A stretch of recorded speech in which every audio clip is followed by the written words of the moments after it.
ಕಬೀರ್. ಇತಿಹಾಸ ಯಾರನ್ನು ಕಬೀರ್ ದಾಸರ ಹೆಸರಿನಿಂದ ಗುರುತಿಸುತ್ತದೋ ಕಬೀರ್ ಅದೇ ಹೆಸರು ಭೇದ ಭಾವಗಳ ಸರಪಳಿಯನ್ನು ನಶಿಸಿ ಮನುಷ್ಯತ್ವದ ದಾರಿ ತೋರಿಸಿದೆ. ಅವರು ಧಾರ್ಮಿಕ ಮತ್ತು ಸಾಮಾಜಿಕ ಪಾಖಂಡಗಳನ್ನು ಬಹಿರಂಗವಾಗಿ ಪ್ರಶ್ನಿಸಿದರು. ಅವರು ತಮ್ಮ ಸಾಧಾರಣ ಭಾಷೆಯಲ್ಲಿ ಆಳವಾದ ದರ್ಶನ ವ್ಯಕ್ತಪಡಿಸಿದರು. ಅದರಿಂದ ಪ್ರತಿ ವ್ಯಕ್ತಿ ಅವರ ವಾಣಿಯನ್ನು ಸುಲಭವಾಗಿ ತಿಳಿಯುವಂತಾಯಿತು. सब जन में एक बीज से सबकी मिट्टी एक, मन में दुविधा पड़ गई, हो गए रूप अनेक, हो गए रूप अनेक. ಕಬೀರ್ ಸಾಹೇಬ್ ರವರ ದೋಹಾಗಳು ಪ್ರತಿ ವ್ಯಕ್ತಿಯನ್ನು ತನ್ನತ್ತ ಅಯಸ್ಕಾಂತದಂತೆ ಸೆಳೆಯುತ್ತವೆ. ಆ ವ್ಯಕ್ತಿ ಯಾವುದೇ ಜಾತಿ ಅಥವಾ ಧರ್ಮದವರಾಗಿರಲಿ, ಶಿಕ್ಷಿತರಾಗಿರಲಿ ಇಲ್ಲ ಅಶಿಕ್ಷಿತರಾಗಿರಲಿ, ಅಷ್ಟೊಂದು ಮಾಧುರ್ಯ, ಅಷ್ಟೊಂದು ಆತ್ಮೀಯತೆ. ಹೀಗೆ ಕಬೀರರ ದೋಹೆ ಸಂಭಾಷಣೆಯಾಗದೆ ಆತ್ಮದ ಧ್ವನಿಯಾಗಿದೆ. ಇದೇ ಕಾರಣದಿಂದ ಇವತ್ತು ಇಡೀ ಜಗತ್ತೇ ಕಬೀರರ ಉನ್ಮಾದದಲ್ಲಿದೆ.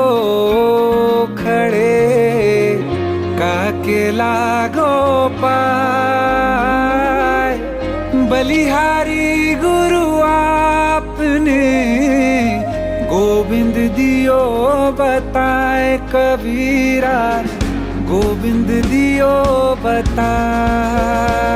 ಕಬೀರರ ವಚನಗಳಲ್ಲಿ ಎಂತಹ ಶಕ್ತಿ ಇದೆ ಎಂದರೆ ಅದು ಕೇಳುಗರನ್ನು ಮಂತ್ರಮುಗ್ಧರನ್ನಾಗಿಸುವುದಲ್ಲದೆ ಅವರಿಗೆ ಹೊಸ ದಾರಿಯನ್ನು ತೋರಿಸುತ್ತದೆ.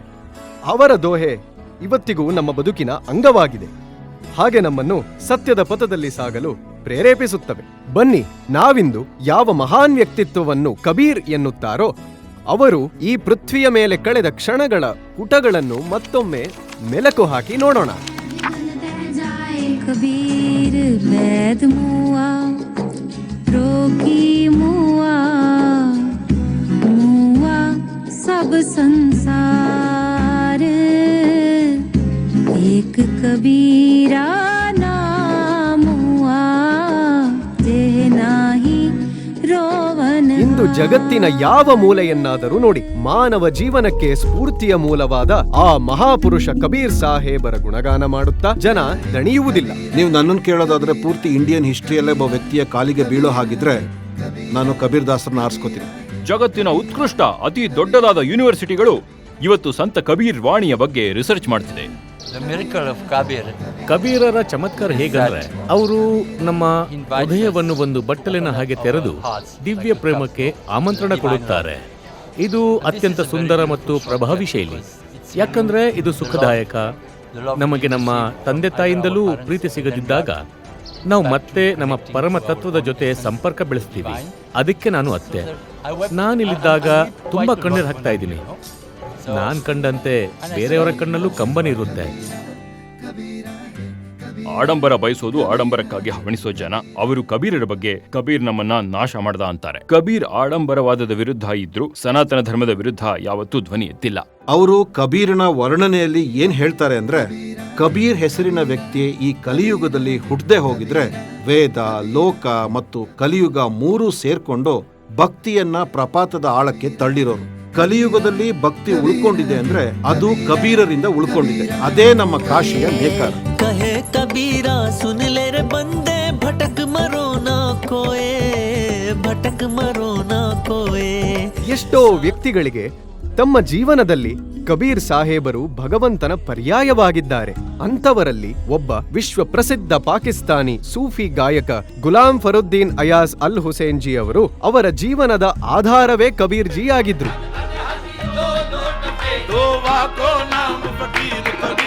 ಕಬೀರ್ ಎಲ್ಲಿಂದ, ಯಾವ ಪ್ರಾಂತ್ಯದಿಂದ ಬಂದಿದ್ದು ಅಂತ ಗೊತ್ತಾ ನಿಮಗೆ? ನಾನು ಕಬೀರ್ ಬಗ್ಗೆ ತುಂಬಾ ಆಳವಾಗಿ ಓದಿದ್ದೀನಿ. ಬರೀ ಓದಿರೋದಲ್ಲ, ನಾನ್ ಕಬೀರರನ್ನ ಭೇಟಿ ಮಾಡಿದ್ದೀನಿ. ನಾನ್ ಕಬೀರ್ ಅವರನ್ನ ನೋಡಿದ್ದೀನಿ. ನನಗವರ ಪರಿಚಯ ಇದೆ. ಕಬೀರ ನನ್ನ ಜೀವಾಳ. ಕಬೀರ್ ನನ್ನ ಟಾಪಿಕ್.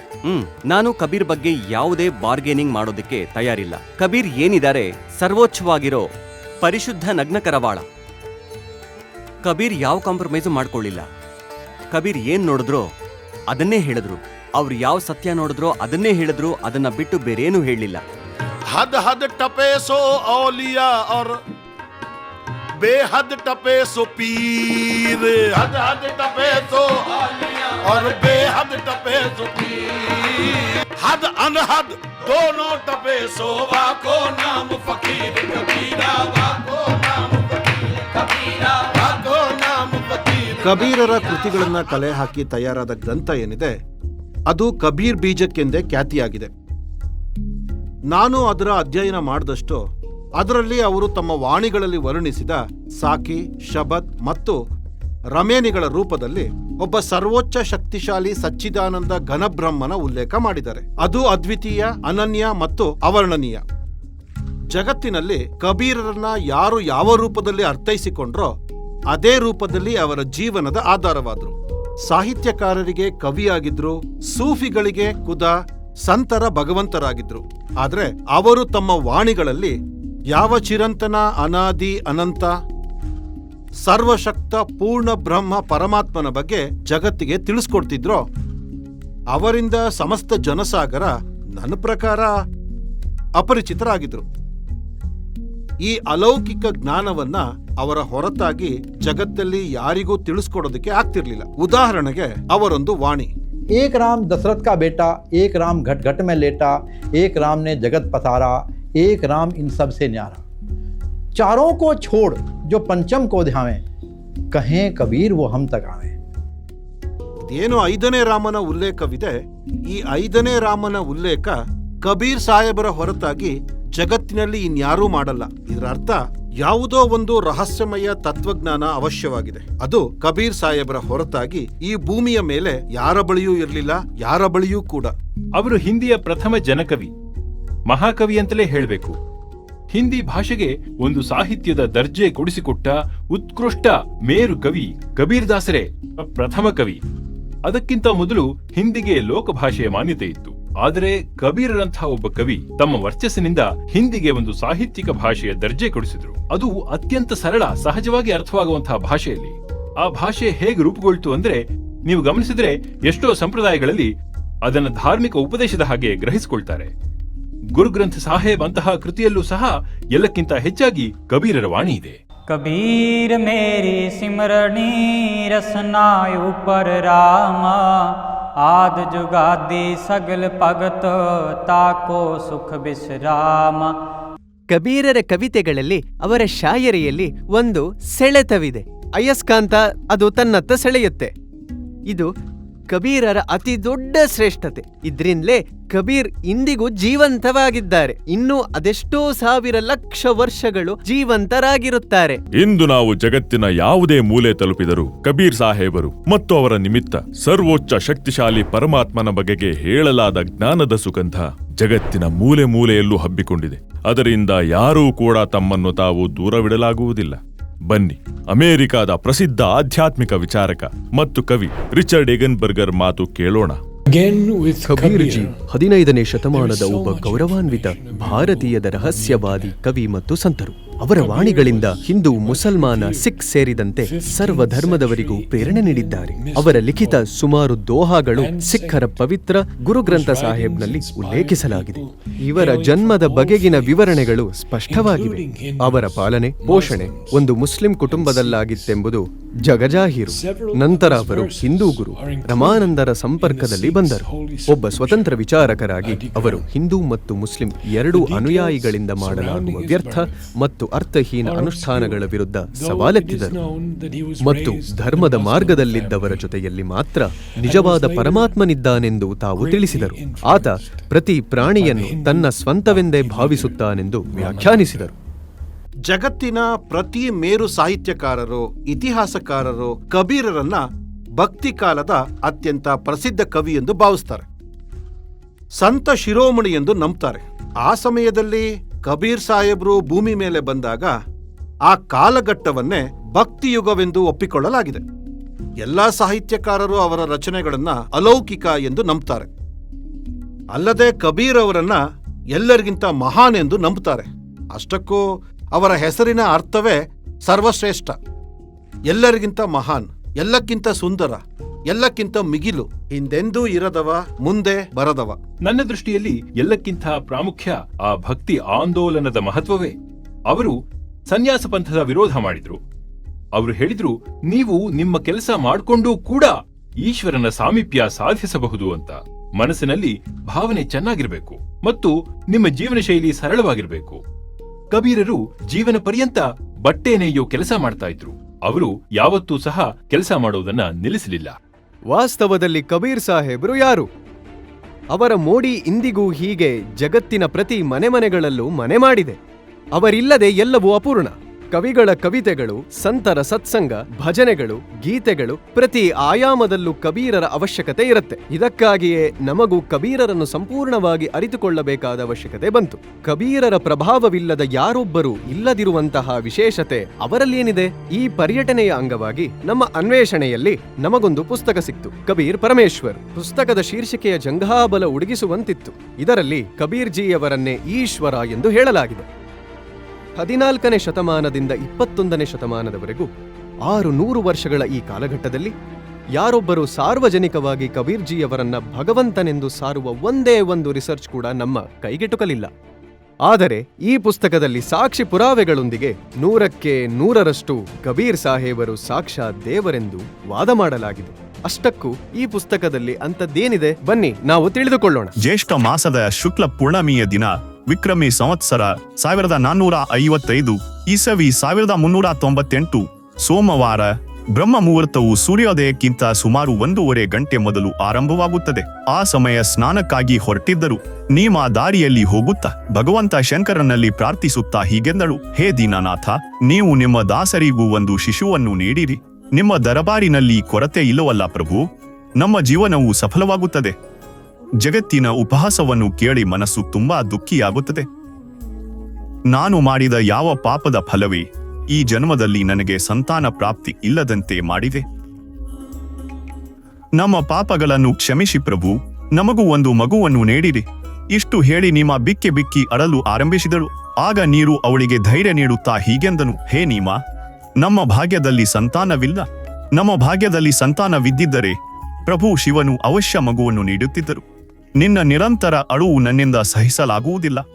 ವೃದ್ಧಾಪ್ಯದ ಕಾಲದಲ್ಲಿ ನಮ್ಮನ್ನು ನೋಡಿಕೊಳ್ಳುವ ಬಾಲಕ ನಮ್ಮ ಭಾಗ್ಯದಲ್ಲಿ ಇಲ್ಲ.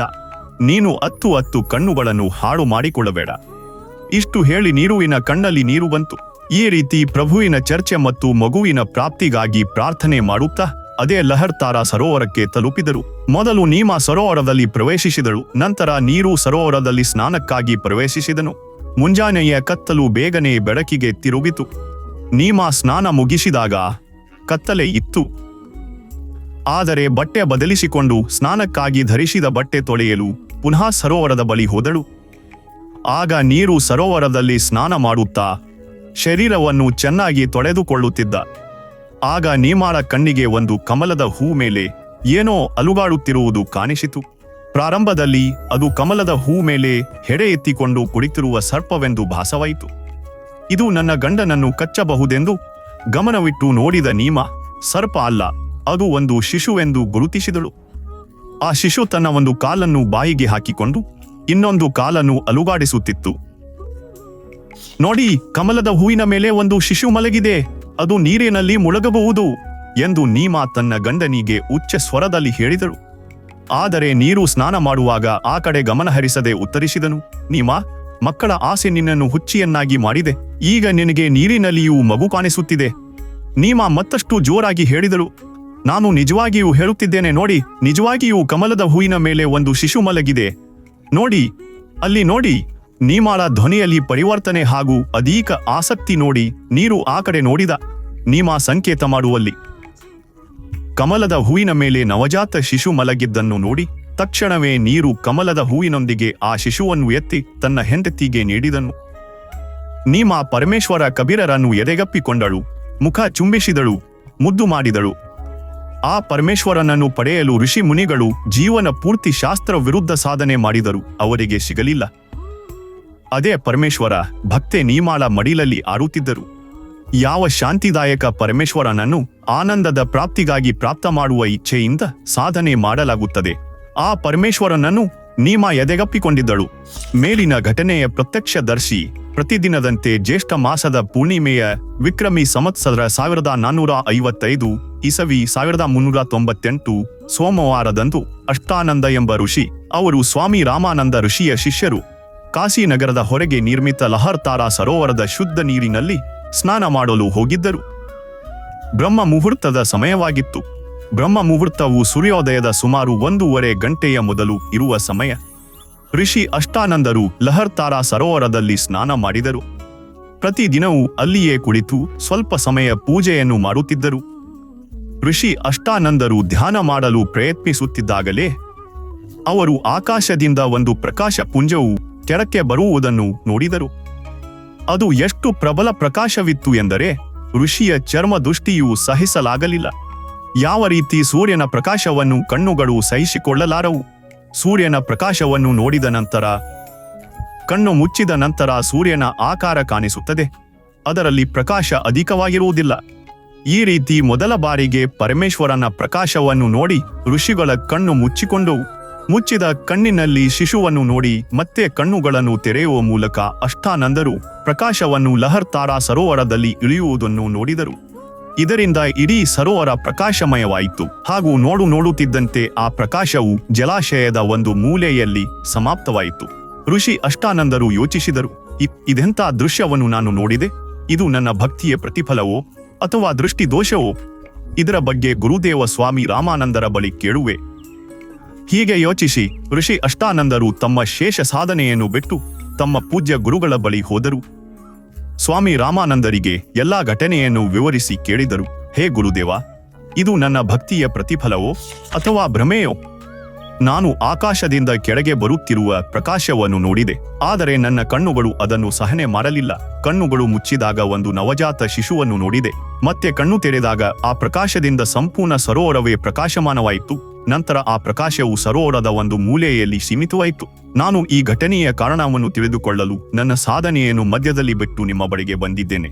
ದಯವಿಟ್ಟು ನನ್ನ ಸಂದೇಹ ಪರಿಹರಿಸಿ. ಋಷಿ ರಾಮಾನಂದ ಸ್ವಾಮಿ ಅವರು ತಮ್ಮ ಶಿಷ್ಯ ಅಷ್ಟಾನಂದನಿಗೆ ಹೇಳಿದರು, ಹೇ ಬ್ರಾಹ್ಮಣ, ಇದು ನಿನ್ನ ಭಕ್ತಿಯ ಪ್ರತಿಫಲವೂ ಅಲ್ಲ ಮತ್ತು ನಿನ್ನ ದೃಷ್ಟಿ ದೋಷವೂ ಅಲ್ಲ. ಈ ರೀತಿಯ ಘಟನೆಗಳು ಆ ಕಾಲದಲ್ಲಿ ಸಂಭವಿಸುತ್ತವೆ. ಯಾವಾಗ ಮೇಲಿನ ಲೋಕಗಳಿಂದ ಯಾರೋ ದೇವ ಭೂಮಿಯ ಮೇಲೆ ಅವತಾರವನ್ನು ತಾಳಲು ಬರುತ್ತಾರೆ. ಅವರು ಯಾವುದೋ ಸ್ತ್ರೀಯ ಗರ್ಭದಲ್ಲಿ ವಾಸಿಸುತ್ತಾರೆ. ನಂತರ ಶಿಶುರೂಪದಲ್ಲಿ ಜನ್ಮ ತಾಳಿ ಮಾನವ ಲೀಲೆಯನ್ನು ನಡೆಸಿ ತಮ್ಮ ಉದ್ದೇಶಿತ ಕಾರ್ಯವನ್ನು ಪೂರೈಸುತ್ತಾರೆ. ಯಾರೋ ದೇವ ಮೇಲಿನ ಲೋಕದಿಂದ ಬಂದಿದ್ದಾರೆ. ಅವರು ಕಾಶಿಯಲ್ಲಿ ಯಾರದಾದ್ರೂ ಮನೆಯಲ್ಲಿ ಜನ್ಮ ತಾಳಿ ತಮ್ಮ ಪ್ರಾರಬ್ಧವನ್ನು ಪೂರೈಸುವರು. ಈ ವಾಕ್ಯಗಳ ಮೂಲಕ ಋಷಿ ಸ್ವಾಮಿ ರಾಮಾನಂದ ಅವರು ತಮ್ಮ ಶಿಷ್ಯ ಅಷ್ಟಾನಂದರ ಸಂದೇಹ ಪರಿಹರಿಸಿದರು. ಮೊದಲು ನಮಗೆ ಇಲ್ಲಿ ಬೇರೆ ಯಾವುದೋ ಕಬೀರನ ಚರ್ಚೆಯಾಗುತ್ತಿದೆ ಅನಿಸಿತ್ತು. ಆದರೆ ನೀವೇ ಈಗ ಓದಿದಂತೆ ನಮಗೂ ತಿಳಿದಿದ್ದು ಇದೆಲ್ಲ ಇಂದಿನಿಂದ ಸರಿ ಸುಮಾರು 600 ವರ್ಷಗಳ ಹಿಂದೆ ಬಂದಂತಹ ಕಾಶಿ ಗ್ರಾಮದ ಕಬೀರ್ಜಿ ಬಗ್ಗೆ ಬರೆದದ್ದು ಎಂದು. ಜನ ಯಾರನ್ನ ಕವಿ, ಸಂತ, ನೇಕಾರ ಇತ್ಯಾದಿ ಉಪನಾಮಗಳಿಂದ ಗುರುತಿಸುತ್ತಾರೋ ಅದೇ ಆಧಾರದ ಮೇಲೆ ಜಗತ್ತಿನ ಲಕ್ಷಾಂತರ ಜನ ಕಬೀರರ ಬಗ್ಗೆ ರಿಸರ್ಚ್ ಮಾಡಿದ್ದಾರೆ. ತಮ್ಮ ತಮ್ಮ ಅನುಭವಗಳ ಮೇಲೆ ಪುಸ್ತಕಗಳನ್ನು ಬರೆದಿದ್ದಾರೆ. ಆದರೆ ಸ್ಪಷ್ಟ ರೂಪದಲ್ಲಿ ಕಬೀರ್ ಸಾಹೇಬರು ಸಾಕ್ಷಾತ್ ಭಗವಂತನೆಂದು ಸಾಬೀತುಪಡಿಸುವ, ನಾವು ಸಂಪೂರ್ಣವಾಗಿ ನಂಬಿಕೆ ಇಡುವಂತಹ ಯಾವ ಸಾಕ್ಷಿಯನ್ನು ಯಾರಿಂದಲೂ ಪ್ರಸ್ತುತಿಪಡಿಸಲಾಗಲಿಲ್ಲ. ನಾನು ಮಾತಾಡ್ತಿರೋ ಪುಸ್ತಕದಲ್ಲಿ ಕಬೀರ್ ಸಾಹೇಬರ ಬಗ್ಗೆ ಏನೇನೆಲ್ಲ ಬರೆಯಲಾಗಿದೆಯೋ ಅದು ನನ್ನನ್ನು ಆಶ್ಚರ್ಯಚಕಿತನನ್ನಾಗಿಸುತ್ತೆ. ನಾನು ಯೋಚಿಸ್ತಾ ಇದ್ದೆ, ಈ ಪುಸ್ತಕದ ರಚನಾಕಾರರಿಗೆ ಕಬೀರ್ ಸಾಹೇಬರ ಪೂರ್ತಿ ಅರಿವು ಹೇಗಾಯಿತು? ಯಾಕಂದ್ರೆ ನಾನು ಕಬೀರನ್ನ ಅಧ್ಯಯನ ಮಾಡಿದಷ್ಟು ಅವರ ರಹಸ್ಯವನ್ನ ಕೇವಲ ಅವರೇ ಬಲ್ಲರು, ಮತ್ಯಾರೂ ಅವ್ರನ್ನ ಸಂಪೂರ್ಣವಾಗಿ ಅರಿತುಕೊಂಡಿಲ್ಲ. कबीर पोथी पढ़ पढ़ जग मुआ, पंडित भया न कोय, ढाई अक्षर प्रेम के पढ़े सुपंडित होए. ಕಬೀರರ ಬಗ್ಗೆ ನಾಲೆಜ್ ನಮಗೆ ಯಾವುದೇ ಯೂನಿವರ್ಸಿಟಿಯಿಂದ ಸಿಗಲ್ಲ. ಕಬೀರರ ಬಗ್ಗೆ ನಾಲೆಜ್, ಕಬೀರರ ಬಗ್ಗೆ ಮಾಹಿತಿ ನಿಮಗೆ ಯೂನಿವರ್ಸಿಟಿಯಿಂದ, ಸ್ಕಾಲರ್ಗಳಿಂದ, ಪ್ರೊಫೆಸರ್ಗಳಿಂದ ಸಿಗಕ್ ಸಾಧ್ಯ ಇಲ್ಲ. ಕಬೀರ್ ಅವರು ಬೇಕಿದ್ರೆ ನೀವು ಕಬೀರ್ ಹತ್ರನೇ ಹೋಗ್ಬೇಕು. ಈ ಪುಸ್ತಕ ನಮ್ಮನ್ನು ಯೋಚಿಸುವ, ಅರ್ಥೈಸಿಕೊಳ್ಳುವ ದಾರಿಯನ್ನೇ ಬದಲಿಸಿತ್ತು. ಅದರಿಂದ ನಮ್ಮ ಅನ್ವೇಷಣೆಯಲ್ಲಿ ಒಂದು ಹೊಸ ತಿರುವು ಬಂತು.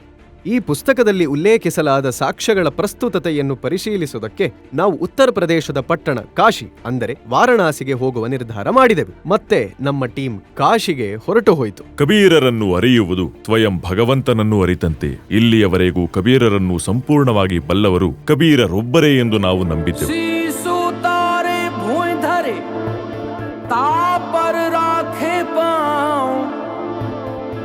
दास कबीरा यूं कहे ऐसा हो तो ಕಬೀರ್ ಪರಮೇಶ್ವರ್ ಪುಸ್ತಕದಲ್ಲಿ ನೀಡಲಾದ ಸಾಕ್ಷ್ಯಗಳ ಸತ್ಯಾಸತ್ಯತೆಯನ್ನು ತನಿಖೆ ಮಾಡುವುದಕ್ಕೆ ಕಾಶಿ ತಲುಪಿ ಮೊಟ್ಟ ಮೊದಲಿಗೆ ನಾವು ಕಬೀರ್ ಸಾಹೇಬರು ಪ್ರಕಟವಾದ ಆ ಪುಣ್ಯ ಸ್ಥಳಕ್ಕೆ ಬಂದೆವು. ಇದು ಅದೇ ಲಹರ್ ತಾರಾ ಸರೋವರ.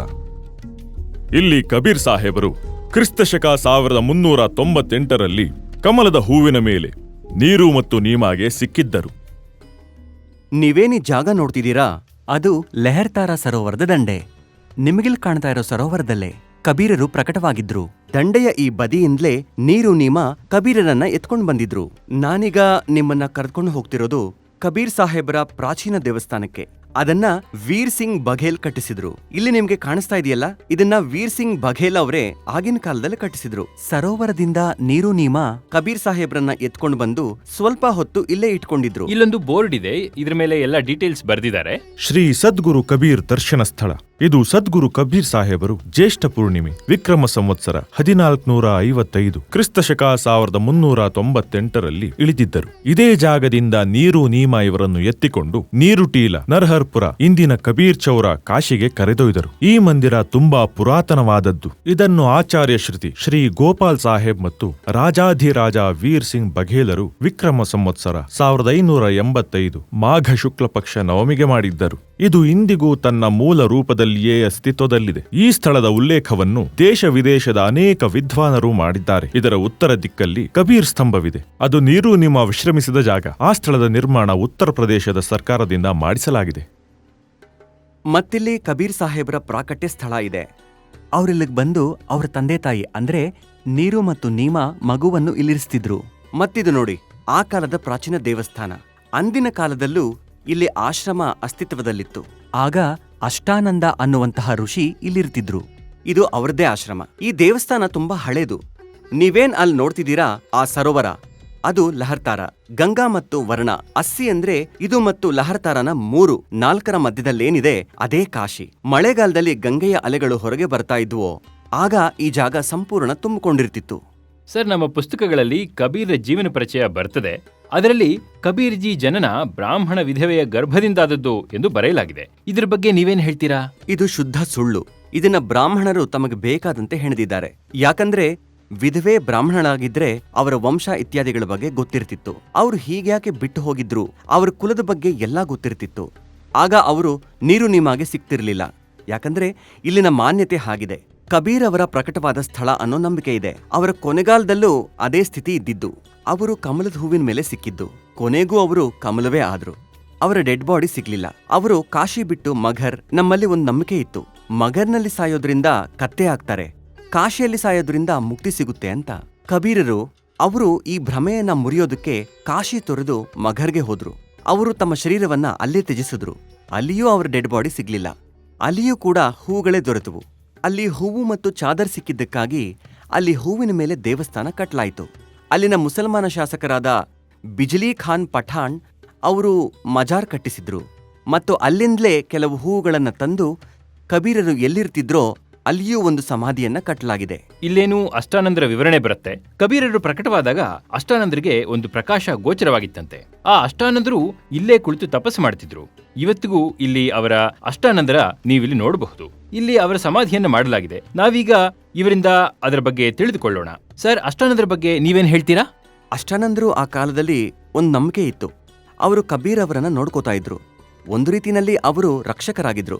ಅವರು ಇದೇ ಜಾಗದಲ್ಲಿ ಕೂರುತ್ತಿದ್ರು. ಆಮೇಲೆ ಇಲ್ಲಿ ಅವರ ಸಮಾಧಿ ನಿರ್ಮಿಸಲಾಯಿತು. ಆ ಕಾಲದಲ್ಲಿ ಇದು ಆಶ್ರಮ ಆಗಿತ್ತು. ಕಬೀರರು ಪ್ರಕಟವಾದಾಗ ಅವರು ತಮ್ಮ ಕಣ್ಣುಗಳಿಂದ ನೋಡಿದ್ರೆಂಬುದಕ್ಕೆ ಸಾಕ್ಷಿ ಇದೆಯಾ? ಹಾ ಹೌದು, ಅವರು ಒಂದು ಪ್ರಕಾಶ ಬರೋದನ್ನ ನೋಡಿದ್ರು. ಆಮೇಲೆ ನೀರು ನಿಮಗೆ ಮಗು ದೊರೆತ ಮೇಲೆ ಅವರ ಅರಿವಿಗೂ ಬಂತು. ಸ್ನೇಹಿತರೆ, ನಿಮ್ಗೀಗ ಇಲ್ಲಿ ಅಷ್ಟಾನಂದರ ಸಮಾಧಿಯನ್ನು ತೋರಿಸ್ತಾ ಇದ್ದೇವೆ. ಇಲ್ಲಿನ ಇತಿಹಾಸವೇನಿದೆ ಅದು 600 ವರ್ಷ ಹಳೆಯ ಇತಿಹಾಸ. ಅದೇನು ಲಕ್ಷಾಂತರ ವರ್ಷಗಳ ಹಳೆ ಇತಿಹಾಸವಲ್ಲ, ಅದರ ನಮ್ದೇ ಇರೋದಕ್ಕೆ. ಇದರಿಂದ ಒಂದು ವಿಷಯ ಸ್ಪಷ್ಟವಾಗಿದೆ. ನಿಮಗೆ ಗ್ರೌಂಡ್ ರಿಪೋರ್ಟ್ ತೋರಿಸಿದ್ದೀವಿ. ಅದರಿಂದ ಸ್ಪಷ್ಟವಾಗೋದೇನೆಂದ್ರೆ ಕಬೀರರು ಇಲ್ಲಿ ಸಶರೀರ ಪ್ರಕಟವಾಗಿದ್ರು. ಇಲ್ಲಿನ ಸ್ಥಳೀಯರಿಗೆ ಮೂಲ ಮಾಹಿತಿ ಇದೆ. ಕಬೀರ್ ಅವರ ಜನ್ಮ ತಂದೆ ತಾಯಿಯರಿಂದ ಸಂಭವವಾಗಿರಲಿಲ್ಲ. ಅವರು ಸಶರೀರ ಪ್ರಕಟವಾಗಿದ್ರು. ಸರೋವರದ ದಂಡೆಯಿಂದ ನೀರು ನೀಮ ಕರ್ಕೊಂಡು ಬಂದಿದ್ದು ಅವರ ನೆನಪಿನಲ್ಲಿ ವೀರ್ ಸಿಂಗ್ ಬಘೇಲ್ರು ಇಲ್ಲಿ ಸ್ಮಾರಕ ನಿರ್ಮಿಸಿದ್ರು. ಮತ್ತೆ ಇದೇ ಸ್ಥಳದಲ್ಲಿ ಅಷ್ಟಾನಂದರು ಕಬೀರರು ಪ್ರಕಟರಾದಾಗ ಆಕಾಶದಿಂದ ಚಿಮ್ಮುತ್ತಿರೋ ಪ್ರಕಾಶದ ಗೋಳವನ್ನ ನೋಡಿದ್ರು. ಅದನ್ನ ಅಷ್ಟಾನಂದರು ನೋಡಿದ್ರು. ಹಾಗಾಗಿ ಅಷ್ಟಾನಂದರ ಸಮಾಧಿಯನ್ನ ಇಲ್ಲೇ ಮಾಡಲಾಗಿದೆ. ಸರ್, ಕೆಲವರು ಕಬೀರ್ ಜಿಯವರ ಜನ್ಮ ಬ್ರಾಹ್ಮಣ ವಿಧವೆಯ ಗರ್ಭದಿಂದಾಗಿದೆ ಅಂತ ನಂಬ್ತಾರೆ. ಇದ್ರ ಬಗ್ಗೆ ನೀವೇನ್ ಹೇಳ್ತೀರಿ? ನಾವೇನ್ ಬೀಜಕ್ನಲ್ಲಿ ಓದ್ತೀವೋ ಅದ್ರಲ್ಲಿ ಒಂದು ಸರೋವರ ತೋರಿಸಲಾಗಿದೆ. ಆ ಸರೋವರದಲ್ಲೇ ಅವರು ಪ್ರಕಟವಾಗಿದ್ದು. ಅಲ್ಲಿಂದ ನೀರು ಮತ್ತೆ ನೀಮ ಅವ್ರನ್ನ ತಂದು ಇದೇ ಮಟ್ಟದಲ್ಲಿ ಅವರ ಲಾಲನೆ ಪಾಲನೆ ಮಾಡಿದ್ದು ಇಲ್ಲೇ ಕಬೀರ್ ಚೌರಾದಲ್ಲಿ. ನಾನು ಮೊದಲೇ ಹೇಳಿದ್ದೆ, ನೀವು ಬರೆದು ಬಿಡ್ತೀರಾ, ಅದು ತಪ್ಪು. ಆದ್ರೆ ನಾವು ಕಬೀರರು ಕಮಲದ ಹೂವಿನ ಮೇಲೆ ಪ್ರಕಟವಾಗಿದ್ರು ಅಂತ ದೃಢವಾಗಿ ನಂಬ್ತೀವಿ. ಇದು ಸತ್ಯ ಸರ್. ಬರೀ ಹೂವಿನ ಮೇಲೆ ಅವ್ರ ಅಂತ್ಯ ಹೂವಿನ ಮೇಲೆ ಆಗಿರೋದಲ್ವಾ? ಹೂವಿನ ಮೇಲೆ ಅಂತ್ಯ ಆಗಿದ್ದು 2 ಹೂ ಸೇರೋ ಜಾಗದಲ್ಲಿ. ನೀವು ಕಬೀರರನ್ನ ಹೇಗೆ ನೋಡ್ತೀರಾ? ನಾನಂತೂ ನೋಡಿಲ್ಲ. ಸಂತರಾಗಿ ನೋಡ್ತಿರೋ, ಕವಿಯಾಗಿ ನೋಡ್ತಿರೋ, ಸದ್ಗುರುಗಳು ಅನ್ಕೊಳ್ತಿರೋ, ಇಲ್ಲ ಭಗವಂತ ಅನ್ಕೊಳ್ತಿರೋ? ಜಗತ್ತಿನ ದೊಡ್ಡ ಭಗವಂತ ಅವರೇನೆ. ಇದು ಸತ್ಯ ಸರ್. ಇವತ್ತು ಲಹರ್ ತಾರಾದ ಪರಿಸ್ಥಿತಿ ಏನಿದೆ ಇದನ್ನ ಒರಿಜಿನಲ್ ಪ್ಲೇಸ್ ಅಂತ ಹೇಳಲಾಗುತ್ತೆ, ಕಬೀರ್ ಜನ್ಮಭೂಮಿ ಅಂತ. ಇದರ ಬಗ್ಗೆ ಏನ್ ಹೇಳ್ತೀರಾ? ಮೊದಲು ಎಷ್ಟು ದೊಡ್ಡ ಸರೋವರ ಆಯ್ತು? ನೀವು ಮೊದಲಿಂದ ಇಲ್ಲೇ ಇದ್ದೀರಿ. ಇಲ್ಲಿನ ಸ್ಥಿತಿ ಹೇಗಿತ್ತು ಅನ್ನೋದನ್ನ ತಿಳಿಸ್ಕೊಡಿ. ಅದು 7 ಕಿಲೋಮೀಟರ್ ಉದ್ದದ ಸರೋವರವಾಗಿತ್ತು. ಈಗ ಕ್ಷೀಣಿಸುತ್ತಾ ಸ್ವಾಧೀನ ಆಗ್ತಾ ಆಗ್ತಾ ಒಂದು ಅರ್ಧ ಕಿಲೋಮೀಟರ್ ಅಷ್ಟು ಉಳಿದಿದೆ. ಮತ್ತೆ ಹೇಳ್ತಾರೆ ಅವ್ರ ಜನ್ಮ ಲೆಹರ್ ತಾರಾನಲ್ಲೇ ಆಗಿದ್ದು ಅನ್ನೋ ನಂಬಿಕೆ ಇದೆ. ಆದ್ರೆ ಅವರು ಒಂದು ಸರೋವರದಲ್ಲಿರೋ ಕಮಲದ ಮೇಲೆ ಕಾಣಿಸ್ಕೊಂಡಿದ್ರು. ಶತಮಾನಗಳಿಂದ ಕಾಶಿಯ ಲಹರ್ ತಾರಾ ಸರೋವರದ ದಂಡೆಯಲ್ಲಿ ವಾಸಿಸುತ್ತಿರುವ ಜನರ ಜೊತೆ ನಾವು ಮಾತನಾಡಿದೆವು. ಅವರ ದೃಷ್ಟಿಯಲ್ಲಿ ಕಬೀರ್ ಸಾಹೇಬರು ಸ್ವಯಂ ದೇವರು. ಅವರು ಶಿಶುರೂಪ ಧರಿಸಿ ಕಾಶಿಯಲ್ಲಿ ಲಹರ್ ತಾರಾ ಸರೋವರದಲ್ಲಿ ಕಮಲದ ಹೂವಿನ ಮೇಲೆ ಪ್ರಕಟವಾಗಿದ್ದರು. ಈ ಸರೋವರ ಕಬೀರ್ ಪರಮೇಶ್ವರ್ ಪುಸ್ತಕದಲ್ಲಿ ಉಲ್ಲೇಖಿಸಲಾದ ಸಾಕ್ಷ್ಯವನ್ನು ಪ್ರಮಾಣಿಸುತ್ತದೆ ಎಂಬುದನ್ನು ನಿಮಗೆ ನೆನಪಿಸಲಿಚ್ಛಿಸುತ್ತೇವೆ. ನೀರು ನಿಮ್ಮ ಲಹರ್ ತಾರಾ ಸರೋವರದಿಂದ ಪಾಲಕರೂಪಿ ಕಬೀರ್ ಸಾಹೇಬರನ್ನು ಕಬೀರ್ ಚೌರಾಗೆ ಕರೆದುಕೊಂಡು ಹೋದರು. ಈ ಜಾಗವನ್ನು ನೀರು ನೀಮಾ ಟೀಲಾ ಎಂಬ ಹೆಸರಿನಿಂದಲೂ ಕರೆಯಲಾಗುತ್ತದೆ. ಮೊಟ್ಟ ಮೊದಲಿಗೆ ನಾವು ನೀರು ನೀಮಾ ಕಬೀರರ ಲಾಲನೆ ಪಾಲನೆ ಮಾಡಿದ ಸ್ಥಳ ತೋರಿಸ್ತೇವೆ.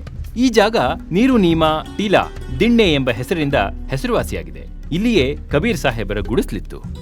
ಮಣ್ಣಿನ ಗುಡಿಸಲಾಗಿದ್ದರಿಂದ ಸಂಪೂರ್ಣ ನಾಶವಾಗಿತ್ತು. ಈಗ ಮತ್ತೆ ಇದೇ ಜಾಗದಲ್ಲಿ ಒಂದು ಗುಡಿಸಲನ್ನು ಸ್ಮಾರಕದ ರೂಪದಲ್ಲಿ ನಿರ್ಮಿಸಲಾಗ್ತಾ ಇದೆ. ಇದು ನೀರು ನೀಮಾರ ಸಮಾಧಿ ಸ್ಥಳ. ಇದು ಕಬೀರ್ ಸಾಹೇಬರ 600 ವರ್ಷಗಳ ಪುರಾತನ ಬಾವಿ. ಇದರಲ್ಲಿ ಈಗಲೂ ಸಿಹಿ ನೀರಿದೆ. ಈ ಪ್ರದೇಶದಲ್ಲಿ ಅಡ್ಡಾಡೋ ಜನ ಈ ಬಾವಿಯ ನೀರಿಂದ ತಮ್ಮ ದಾಹ ತಣಿಸಿಕೊಳ್ತಾರೆ.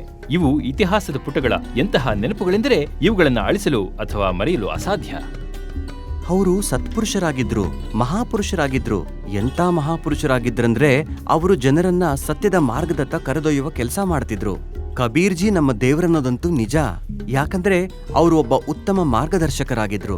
ನನಗಂತೂ ದೇವರೇ ಅವರು.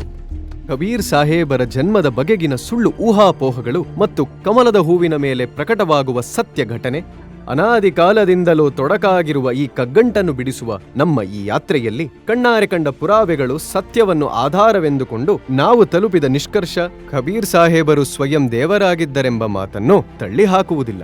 ಯಾಕಂದರೆ ನಮ್ಮ ಅನ್ವೇಷಣೆಯಲ್ಲಿ ಇಲ್ಲಿಯವರೆಗೂ ದೊರೆತ ಪುರಾವೆಗಳ ಪ್ರಕಾರ ಕಬೀರ್ ಸಾಹೇಬರ ಜನ್ಮ ಆಗಿರಲಿಲ್ಲ.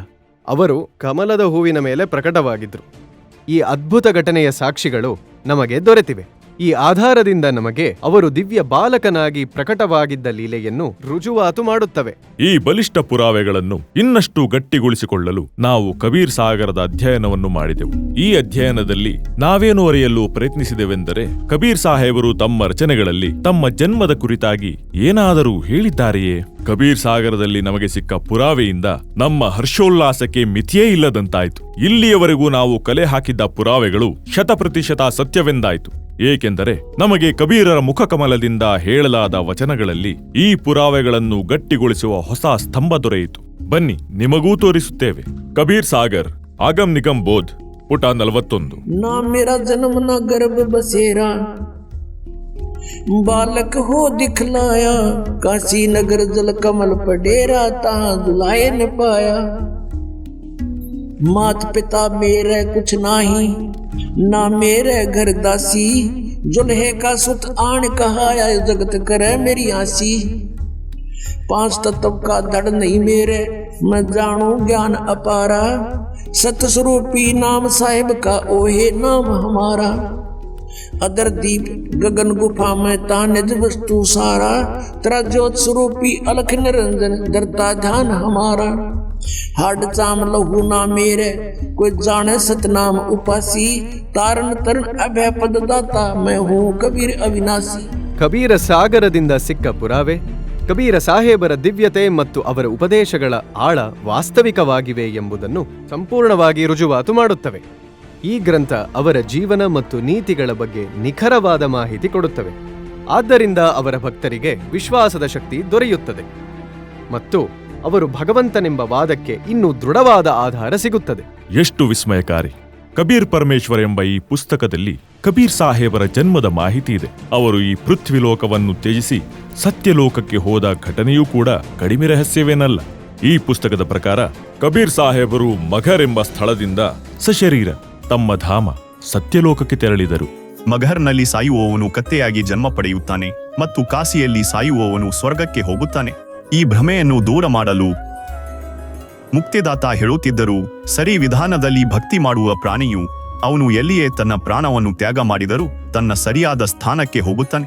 ಆ ಅಲ್ಪ ಬುದ್ಧಿಯುಳ್ಳವರ ಭ್ರಮೆಯನ್ನು ನಿವಾರಿಸಲು ಕಬೀರ್ ಪರಮೇಶ್ವರರು ಹೇಳಿದರು, ನಾನು ಮಘರ್ನಲ್ಲಿ ಸಾಯುತ್ತೇನೆ ಮತ್ತು ಎಲ್ಲಾ ಜ್ಯೋತಿಷಿಗಳು ನೋಡಿಕೊಳ್ಳಿರಿ, ನಾನು ಎಲ್ಲಿ ಹೋಗುತ್ತೇನೆ, ನರಕಕ್ಕೆ ಹೋಗುತ್ತೇನೋ ಅಥವಾ ಸ್ವರ್ಗಕ್ಕಿಂತ ಮೇಲಿರುವ ಸತ್ಯಲೋಕಕ್ಕೆ. ಕಬೀರ ಪರಮೇಶ್ವರರು ಕಾಶಿಯಿಂದ ಮಘರಗೆ ಪ್ರಯಾಣಿಸಿದರು. ಬೀರ್ ಸಿಂಗ್ ಬಘೇಲಾ ಮತ್ತು ಬಿಜ್ಲಿ ಖಾನ್ ಪಠಾಣ್ ಇವರಿಬ್ಬರು ಸದ್ಗುರುವಿನ ಶಿಷ್ಯರಾಗಿದ್ದರು. ಬೀರ್ ಸಿಂಗ್ ಬಘೇಲ್ ತನ್ನ ಸೇನೆಯೊಂದಿಗೆ ಹೋಗಿದ್ದನು. ಕಾರಣ ಕಬೀರ್ ಪರಮೇಶ್ವರರು ತಮ್ಮ ದೇಹವನ್ನು ಮಘರ್ನಲ್ಲಿ ತ್ಯಜಿಸುತ್ತಾರೆ. ಆ ದೇಹವನ್ನು ಕಾಶಿಗೆ ಒಯ್ದು ಹಿಂದೂ ಸಂಪ್ರದಾಯದ ಪ್ರಕಾರ ಅಂತ್ಯ ಸಂಸ್ಕಾರ ಮಾಡುವೆವು. ಮುಸಲ್ಮಾನರು ಒಪ್ಪದೇ ಇದ್ದರೆ ಯುದ್ಧ ಮಾಡಿ ದೇಹವನ್ನು ತರುತ್ತೇವೆ ಎಂದು. ಹೀಗಾಗಿ ಸೇನೆಯನ್ನು ಜೊತೆಗೆ ಒಯ್ದರು. ಇಷ್ಟೇ ನಮ್ಮ ಬುದ್ಧಿಯ ಮಟ್ಟ. ಪ್ರತಿದಿನ ಕಬೀರರು ಶಿಕ್ಷಣ ಕೊಡುತ್ತಿದ್ದರು. ಹಿಂದೂ ಮತ್ತು ಮುಸ್ಲಿಂ ಬೇರೆ ಅಲ್ಲ, ಆದರೆ ಅಂತಿಮವಾಗಿ ಮತ್ತೆ ಅದೇ ಬುದ್ಧಿ. ಇನ್ನೊಂದೆಡೆ ಬಿಜ್ಲಿ ಖಾನ್ ಪಠಾಣ್ಗೂ ಗೊತ್ತಾಯಿತು ಕಬೀರ್ ಪರಮೇಶ್ವರರು ಇಲ್ಲಿ ಬರುತ್ತಿರುವರು. ಬಿಜ್ಲಿ ಖಾನ್ ಪಠಾಣ್ ಸದ್ಗುರು ಹಾಗೂ ಬರುವ ಭಕ್ತರ ಹಾಗೂ ದರ್ಶನಾರ್ಥಿಗಳ ಎಲ್ಲ ಊಟ ಮತ್ತು ನೀರಿನ ವ್ಯವಸ್ಥೆಯನ್ನು ಮಾಡಿದನು ಹಾಗೂ ಹೇಳಿದ, ನೀವು ಕೂಡ ಸೇನೆಯನ್ನು ಸಿದ್ಧಪಡಿಸಿಕೊಳ್ಳಿ, ನಾವು ನಮ್ಮ ಪೀರ್ ಕಬೀರ್ ಸಾಹೇಬರ ಮುಸಲ್ಮಾನ ವಿಧಿಯಂತೆ ಅಂತ್ಯ ಸಂಸ್ಕಾರ ಮಾಡುವೆವು. ಕಬೀರ ಪರಮೇಶ್ವರರು ಮಘರ್ ತಲುಪಿದ ನಂತರ ಬಿಜ್ಲಿ ಖಾನ್ ಹೇಳಿದ, ಮಹಾರಾಜರೇ, ನೀವು ಸ್ನಾನ ಮಾಡಿಕೊಳ್ಳಿ. ಕಬೀರ ಪರಮೇಶ್ವರರು ಹೇಳಿದರು, ನಾನು ಹರಿಯುತ್ತಿರುವ ನೀರಿನಲ್ಲಿ ಸ್ನಾನ ಮಾಡುವೆನು. ಬಿಜ್ಲಿ ಖಾನ್ ಪಠಾಣ್ ಹೇಳಿದ, ಸದ್ಗುರು ದೇವರೇ, ಇಲ್ಲಿ ಆಮಿ ಎಂಬ ನದಿ ಇದೆ. ಅದು ಭಗವಂತ ಶಿವನ ಶಾಪದಿಂದ ಬತ್ತಿ ಹೋಗಿದೆ. ಅದರಲ್ಲಿ ನೀರಿಲ್ಲ. ದಾಸನಿಂದ ಸಾಧ್ಯವಾದಷ್ಟು ನೀರಿನ ವ್ಯವಸ್ಥೆಯನ್ನು ಮಾಡಲಾಗಿದೆ. ಆದರೆ ಭಕ್ತಾದಿಗಳು ಬಹಳ ಸಂಖ್ಯೆಯಲ್ಲಿ ಬಂದಿದ್ದಾರೆ. ಸ್ನಾನದ ವಿಷಯದಲ್ಲಿ ಅಡಚಣೆ ಉಂಟಾಗಬಹುದು. ಬೇಕಾಗುವಷ್ಟು ಕುಡಿಯುವ ನೀರನ್ನು ಹೊರಗಿನಿಂದ ತರಿಸಲಾಗಿದೆ. ಕಬೀರ ಸಾಹೇಬರು ಹೇಳಿದರು, ಆ ನದಿಯನ್ನು ನೋಡೋಣ, ಅದು ಎಲ್ಲಿದೆ? ಪರಮೇಶ್ವರರು ಆ ನದಿಯ ಬಳಿ ಹೋಗಿ ತಮ್ಮ ಕೈಯಿಂದ ಸಿಪಾಯಿಯೊಬ್ಬ ನಿಂತ ವಾಹನಗಳಿಗೆ ಹೋಗುವ ಸೂಚನೆ ನೀಡಿದಂತೆ ಸಂಕೇತ ಮಾಡಿದರು. ಆ ಆಮಿ ನದಿ ಸಂಪೂರ್ಣವಾಗಿ ನೀರಿನಿಂದ ತುಂಬಿ ಹರಿಯತೊಡಗಿತು. ಆ ಆಮಿ ನದಿ ಇಂದಿಗೂ ವಿದ್ಯಮಾನವಿದೆ. ಎಲ್ಲರೂ ಜಯ ಘೋಷಣೆ ಹಾಕಿದರು. ಪರಮೇಶ್ವರರು ಹೇಳಿದರು, ಒಂದು ಕಂಬಳಿಯನ್ನು ಕೆಳಗೆ ಹಾಸಿರಿ, ಇನ್ನೊಂದನ್ನು ಹೊದಿಸಿಕೊಳ್ಳುವೆ. ಅವರಂತೂ ಅಂತರ್ಯಾಮಿಯಾಗಿದ್ದರು. ಕೇಳತೊಡಗಿದ್ರು, ಈ ಸೈನ್ಯವನ್ನು ಏಕೆ ತಂದಿರುವಿರಿ? ಈಗ ಬಿಜ್ಲಿ ಖಾನ್ ಪಠಾಣ್ ಹಾಗೂ ಬೀರ್ ಸಿಂಗ್ ಬಘೇಲಾ ಪರಸ್ಪರ ಎದುರು ನಿಂತಿದ್ದರು. ಅವರಂತೂ ತಲೆಬಾಗಿ ಏನೂ ಹೇಳದೆ ನಿಂತರು. ದೀಕ್ಷೆ ಪಡೆಯದ ಅನ್ಯ ಹಿಂದೂ ಮುಸ್ಲಿಮರು ಹೇಳಿದರು, ನಾವು ನಿಮ್ಮ ಅಂತಿಮ ಸಂಸ್ಕಾರವನ್ನು ನಮ್ಮ ವಿಧಿಯ ಪ್ರಕಾರ ಮಾಡುವೆವು. ಇನ್ನೊಬ್ಬರು ಹೇಳಿದರು, ನಾವು ನಮ್ಮ ವಿಧಿ ಪ್ರಕಾರ ಮಾಡುವೆವು. ಕೈಯಲ್ಲಿ ಶಸ್ತ್ರಗಳನ್ನು ಹಿಡಿದು ಬನ್ನಿ ಎಂದು ಸವಾಲು ಹಾಕಿದರು. ಕಬೀರ ಸಾಹೇಬರು ಹೇಳಿದರು, ಹೇ ಮೂರ್ಖರೇ, 120 ವರ್ಷಗಳ ಕಾಲ ಇದೇನಾ ನಾನು ನಿಮಗೆ ಬೋಧಿಸಿದ್ದು? ಈ ದೇಹವನ್ನು ಏನು ಮಾಡುವಿರಿ? ಇದನ್ನು ಸುಟ್ಟು ಬಿಡಿ ಅಥವಾ ಹೂತು ಹಾಕಿ. ಇದರಿಂದ ಏನು ಸಿಗುವುದು? ನೀವು ನನ್ನಿಂದ ಏನೂ ಕಲಿತಿದ್ದೀರಿ? ನೋಡಿ, ನೀವು ಜಗಳ ಮಾಡಿದರೆ ನನಗಿಂತ ಕೆಟ್ಟದಾಗಿ ಯಾರೂ ಕಾಣದು. ಅವರು ತಿಳಿದಿದ್ದರು ಕಬೀರ ಸಾಹೇಬರು ಪರಮಶಕ್ತಿ ಉಳ್ಳವರು. ಅವರು ಏನಾದರೂ ಹೇಳಿದರೆ ಪರಿಸ್ಥಿತಿ ಕಷ್ಟಕರವಾಗುವುದು. ಶಾಂತರಾದರು, ಆದರೆ ಮನಸ್ಸಿನಲ್ಲಿ ಅಂತ್ಯಕ್ರಿಯೆ ತಮ್ಮ ವಿಧಿಯನುಸಾರ ಮಾಡುವ ನಿರ್ಧಾರ ಬಿಟ್ಟಿರಲಿಲ್ಲ. ಅವರಂತೂ ಅಂತರ್ಯಾಮಿಯಾಗಿದ್ದರು. ಆ ದಿನ ಗೃಹ ಯುದ್ಧ ಶುರುವಾಗಿ ಎಲ್ಲಾ ನಾಶವಾಗುತ್ತಿತ್ತು. ಕಬೀರ ಸಾಹೇಬರು ತಮ್ಮ ದಯೆಯನ್ನು ತೋರಿಸದೇ ಇದ್ದರೆ ಕಬೀರ ಸಾಹೇಬರು ಹೇಳಿದರು, ಒಂದು ಕೆಲಸ ಮಾಡಬಹುದು, ನನ್ನ ದೇಹವನ್ನು ಅರ್ಧ ಕತ್ತರಿಸಿಕೊಳ್ಳಿ, ಆದರೆ ಜಗಳ ಮಾಡಬೇಡಿ. ಇದು ನನ್ನ ಅಂತಿಮ ಆಜ್ಞೆ. ಇದನ್ನು ಕೇಳಿ ಮತ್ತು ಪಾಲಿಸಿ. ಇದರಲ್ಲಿ ಏನಾದರೂ ವಸ್ತು ದೊರೆತರೆ ಅದನ್ನು ಅರ್ಧ ಹಂಚಿಕೊಳ್ಳಿ. ಮಾಘ ಮಾಸ ಶುಕ್ಲ ಪಕ್ಷ ಏಕಾದಶಿ ತಿಥಿ ವಿಕ್ರಮ ಸಂವತ್ಸರ 1575 ಇಸವಿ 1518ರಂದು ಕಬೀರ ಸಾಹೇಬರು ಒಂದು ಕಂಬಳಿ ಕೆಳಗೆ ಹಾಸಿದರು ಮತ್ತು ಇನ್ನೊಂದನ್ನು ಮೇಲೆ ಹೊದಿಸಿಕೊಂಡರು. ಕಬೀರ ಸಾಹೇಬರ ಕೆಳಗಿನ ಕಂಬಳಿ ಮೇಲೆ 2 ಇಂಚುಗಳ ದಪ್ಪದಲ್ಲಿ ಹೂಗಳನ್ನು ಹಾಸಲಾಯಿತು. ಸ್ವಲ್ಪ ಸಮಯದ ನಂತರ ಆಕಾಶವಾಣಿಯಾಯಿತು. ನಾನಂತೂ ಹೋಗುತ್ತಿದ್ದೇನೆ ಮೇಲೆ, ಸ್ವರ್ಗಕ್ಕಿಂತಲೂ ಮೇಲೆ. ನೋಡಿಕೊಳ್ಳಿ, ಕಂಬಳಿಯನ್ನು ಎತ್ತಿ. ಇದರಲ್ಲಿ ಏನೂ ಇಲ್ಲ. ಏನು ವಸ್ತು ಇದೆ ಇದರಲ್ಲಿ ಅರ್ಧ ಹಂಚಿಕೊಳ್ಳಿ, ಆದರೆ ಜಗಳವಾಡಬೇಡಿ. ಕಂಬಳಿ ಎತ್ತಿ ನೋಡಿದಾಗ ಶವದ ಸಮಾನ ಸುಗಂಧ ಭರಿತ ಹೂಗಳ ರಾಶಿ ಇತ್ತು. ಹೇಳಿ ಸದ್ಗುರು ದೇವರಿಗೆ ಜೈ. ಬೀರ್ದೇವ್ ಸಿಂಗ್ ಬಘೇಲಾ ಮತ್ತು ಬಿಜ್ಲಿ ಖಾನ್ ಪಠಾಣ್ ಪರಸ್ಪರ ಎದೆಗಪ್ಪಿಕೊಂಡು ಬಿಕ್ಕಿ ಅಳತೊಡಗಿದರು. ಬಾಲಕನ ತಾಯಿ ಸತ್ತಂತೆ. ನಂತರ ಎಲ್ಲರೂ ಅಳತೊಡಗಿದರು. ಹಿಂದೂ ಮತ್ತು ಮುಸಲ್ಮಾನರಲ್ಲಿ ಸದಾಕಾಲಕ್ಕಾಗಿ ಪರಸ್ಪರ ಪ್ರೀತಿ ದೃಢವಾಯಿತು. ಪರಸ್ಪರ ಎದೆಗಪ್ಪಿಕೊಂಡು ಹಿಂದೂ ಮತ್ತು ಮುಸಲ್ಮಾನರು ಅಳುತ್ತಾ ಹೆಳತೊಡಗಿದರು. ನಾವು ಗುರುತಿಸಲಾಗಲಿಲ್ಲ. ಇವರಂತೂ ವಾಸ್ತವದಲ್ಲಿ ಅಲ್ಲಾಹನೇ ಬಂದಿದ್ದರು ಮತ್ತು ಆಕಾಶದಲ್ಲಿ ಪ್ರಕಾಶದ ಪುಂಜ ಹೋಗುತ್ತಿತ್ತು. ಹೇಳಿ ಸದ್ಗುರು ದೇವರಿಗೆ ಜೈ ಸತ್ಯ ಸಾಹೇಬ್. ಹಾಗಾಗಿ ಮಗರ್ನಲ್ಲಿ 2 ಧರ್ಮದವರು ಒಂದೊಂದು ಚಾದರ್ ಹಾಗೂ ಅರ್ಧ ಸುಗಂಧಿತ ಹೂಗಳನ್ನು ತೆಗೆದುಕೊಂಡು 100 ಅಡಿಯಷ್ಟು ಅಂತರದಲ್ಲಿ ಒಂದೊಂದು ಸ್ಮಾರಕ ಕಟ್ಟಿಸಿದರು. ಅವು ಇಂದಿಗೂ ವಿದ್ಯಮಾನವಾಗಿವೆ. ಹಾಗೂ ಕೆಲವು ಹೂಗಳನ್ನು ತಂದು ಕಾಶಿಯಲ್ಲಿ ಕಬೀರ ಸಾಹೇಬರು ಕುಳಿತುಕೊಂಡು ಸತ್ಸಂಗ ಮಾಡುವ ಕಟ್ಟೆಯ ಸ್ಥಾನವನ್ನು ಕಾಶಿ ಚೌಡಾ ಹೆಸರಿನಿಂದ ಸ್ಮಾರಕ ಮಾಡಿದರು. ಈಗ ಅಲ್ಲಿ ಬಹಳ ದೊಡ್ಡ ಆಶ್ರಮ ಆಗಿದೆ. ಮಗರ್ನಲ್ಲಿ 2 ಸ್ಮಾರಕಗಳ ಮಧ್ಯೆ ಒಂದು ದ್ವಾರವೂ ಇದೆ. ಪರಸ್ಪರ ಯಾವುದೇ ಭೇದ ಭಾವವಿಲ್ಲ. ಹಿಂದೂ ಮತ್ತು ಮುಸ್ಲಿಮರು ಪರಸ್ಪರ ಹೇಗಿರುತ್ತಾರೆ ಅಂದ್ರೆ ಸಹೋದರನಂತೆ. ನಾವು ಅವರೊಂದಿಗೆ ಮಾತನಾಡಿದಾಗ ಅವರು ಹೇಳಿದರು, ನಾವು ಇಂದಿನ ತನಕ ಧರ್ಮದ ಹೆಸರಿನಲ್ಲಿ ಯಾವುದೇ ಜಗಳ ಮಾಡಿಲ್ಲ. ಸಾಮಾನ್ಯವಾಗಿ ಮನೆಯಲ್ಲಿ ಸಣ್ಣ ಪುಟ್ಟ ಕಲಹಗಳು ಸಂಭವಿಸುತ್ತವೆ, ಆದರೆ ಧರ್ಮದ ಹೆಸರಿನಲ್ಲಿ ನಾವು ಪರಸ್ಪರ ಜಗಳ ಮಾಡಲ್ಲ. ಬಿಜ್ಲಿ ಖಾನ್ ಪಠಾಣ್ 2 ಸ್ಮಾರಕಗಳಿಗೆ 500 ಬೀಗ ಜಮೀನು ನೀಡಿದರು. ಅಲ್ಲಿ ಹಿಂದೂಗಳು ಮತ್ತು ಮುಸ್ಲಿಮರು ತಮ್ಮ ಪ್ರಬಂಧಕ ಸಮಿತಿಗಳನ್ನು ರಚಿಸಿ ವ್ಯವಸ್ಥಿತವಾಗಿ ನಿರ್ವಹಿಸುತ್ತಿದ್ದಾರೆ. ಕಬೀರ್ ಪರಮೇಶ್ವರ್ ಹೆಸರಿನ ಪುಸ್ತಕದಲ್ಲಿ ಬರೆಯಲಾದ ಕಬೀರ್ ಸಾಹೇಬರು ಶರೀರ ಸತ್ಯಲೋಕಕ್ಕೆ ಹೋಗುವ ಮಾಹಿತಿಯ ಸಾಕ್ಷ್ಯವನ್ನು ರುಜುವಾತು ಮಾಡಲು ನಮ್ಮ ಟೀಮ್ ಪುನಃ ಉತ್ತರ ಪ್ರದೇಶದ ಸಂತ ಕಬೀರ್ ನಗರ ಜಿಲ್ಲೆಯಲ್ಲಿರುವ ಮಘರ್ ಎಂಬ ಜಾಗಕ್ಕೆ ತಲುಪಿತು. ಬನ್ನಿ, ತಾವು ಕೊನೆಯಗಾಲದಲ್ಲಿ ಕಬೀರರ ಶರೀರ ಸಿಗದ ಮಘರ್ ಎಂಬ ಆ ಸ್ಥಳಕ್ಕೆ ಭೇಟಿ ಕೊಟ್ಟು ಮುಖಾಮುಖಿಯಾಗೋಣ.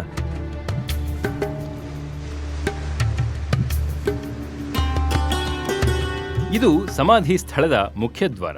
ಇಲ್ಲಿಂದ ಪ್ರಯಾಣಿಸಿ ಸಮಾಧಿ ಸ್ಥಳವನ್ನ ತಲುಪಬಹುದು.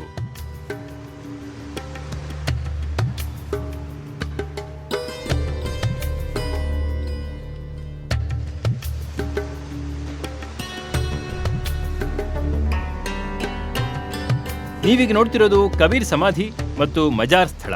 ಕಬೀರ್ ಜಿ ಸಶರೀರ ಸತ್ಯಲೋಕಕ್ಕೆ ತೆರಳಿದ ಪುಣ್ಯ ಸ್ಥಳ ಇದೇ ಜಾಗ. ಅವರ ಶರೀರದ ಸ್ಥಾನದಲ್ಲಿ ಕೆಲವು ಹೂಗಳು ಸಿಕ್ಕಿದ್ವು. ಅವುಗಳನ್ನ ಮುಸ್ಲಿಂ ರಾಜ ಬಿಜ್ಲಿ ಖಾನ್ ಪಠಾಣ್ ಮತ್ತು ಕಾಶಿ ನರೇಶ್ ವೀರ್ ಸಿಂಗ್ ಬಘೇಲರು ಅರ್ಧ ಹಂಚಿಕೊಂಡು ರಾಜ ಬಿಜ್ಲಿ ಖಾನ್ ಪಠಾಣ್ ಮಜಾರ್ ಕಟ್ಟಿಸಿದ್ರು. ವೀರ್ ಸಿಂಗ್ ಬಘೇಲರು ದೇವಸ್ಥಾನ ಕಟ್ಟಿಸಿದ್ರು. ನೀವೀಗ ನೋಡ್ತಿರೋದು ಮಸೀದಿ. ಇದನ್ನ ಮುಸ್ಲಿಂ ರಾಜರು ಅರ್ಧ ಹೂಗಳನ್ನ ತೆಗೆದುಕೊಂಡು ಕಬೀರ್ ಸಾಹೇಬರ ಸ್ಮಾರಕವನ್ನ ನಿರ್ಮಿಸಿದ್ರು.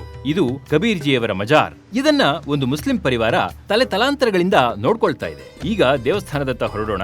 ನೀವು ಇಲ್ಲಿ ನೋಡ್ತಾ ಇರೋದು ಅದು ಹಿಂದೂ ರಾಜರಿಂದ ನಿರ್ಮಿಸಲಾದ ಕಬೀರ್ ಸಾಹೇಬರ ಸಮಾಧಿ. ಕಬೀರ್ ಸಾಹೇಬರ ಗುಡಿಸಲು ಇಲ್ಲೇ ಇತ್ತು. ಇದೇ ಗುಡಿಸಲ ಮುಂದೆ ಹಿಂದೂ ಮುಸ್ಲಿಂ ಇಬ್ಬರು ಸಾವಿರಾರು ಸಂಖ್ಯೆಯಲ್ಲಿ ನಿಂತಿದ್ರು. ಕಬೀರ್ ಸಾಹೇಬರ ಮೃತದೇಹವನ್ನ ತೆಗೆದುಕೊಂಡು ತಮ್ಮ ಧಾರ್ಮಿಕ ಮಾನ್ಯತೆಗಳ ಪ್ರಕಾರ ಅಂತಿಮ ಸಂಸ್ಕಾರ ಮಾಡಬೇಕೆಂದಿದ್ರು. ಇದೇ ವಿಷಯವನ್ನಿಟ್ಟುಕೊಂಡು ಅವರು ಜಗಳವಾಡಲು ಸಿದ್ಧವಾಗಿ ನಿಂತಿದ್ರು. ಕಬೀರ್ ಸಾಹೇಬರು ನಂತರ ಇಬ್ಬರು ರಾಜರಿಗೆ ತಿಳಿ ಹೇಳಿದ್ರು. ಕೊನೆಯಲ್ಲಿ ಕಬೀರ್ ಸಾಹೇಬರು ಹೇಳಿದ್ದು, ನಿಮಗೆ ನನ್ನ ಶರೀರ ಸಿಗೋದಿಲ್ಲ, ಯಾವ ವಸ್ತು ದೊರೆತರೂ ಅರ್ಧ ಹಂಚಿಕೊಳ್ಳಿ ಎಂದಿದ್ರು.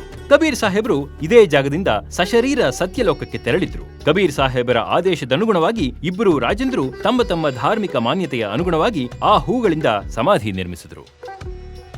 ಇದು ಆಮಿ ನದಿ. ಇದು ದೇವಸ್ಥಾನ ಮತ್ತು ಮಜಾರ್ನ ಹಿಂದಿನಿಂದ ಹರಿಯುತ್ತದೆ. ಈ ನದಿ ಕಬೀರ್ ಸಾಹೇಬರ ಸಮೃದ್ಧ ಶಕ್ತಿಯ ಸಾಕ್ಷಿ. ಅದು ಇಂದಿಗೂ ಹರಿಯುತ್ತಿದೆ. ಕಬೀರ್ ಪರಮೇಶ್ವರ್ ಹೆಸರುಳ್ಳ ಪುಸ್ತಕದಲ್ಲಿ ಕಬೀರ್ ಸಾಹೇಬರ ಬಗ್ಗೆ ನೀಡಲಾದ ಎಲ್ಲಾ ಮಾಹಿತಿಗಳು ಅಕ್ಷರಶಃ ಸತ್ಯವೆಂದು ಸಾಬೀತಾಗಿದೆ. ಎಷ್ಟರ ಮಟ್ಟಿಗೆಂದರೆ ನಾವು ದೃಢತೆಯಿಂದ ಹೇಳಬಹುದು, ಹೌದು, ಕಬೀರ್ ಸಾಹೇಬರು ಜನಿಸಲಿಲ್ಲ, ಸಾಯಲೂ ಇಲ್ಲ.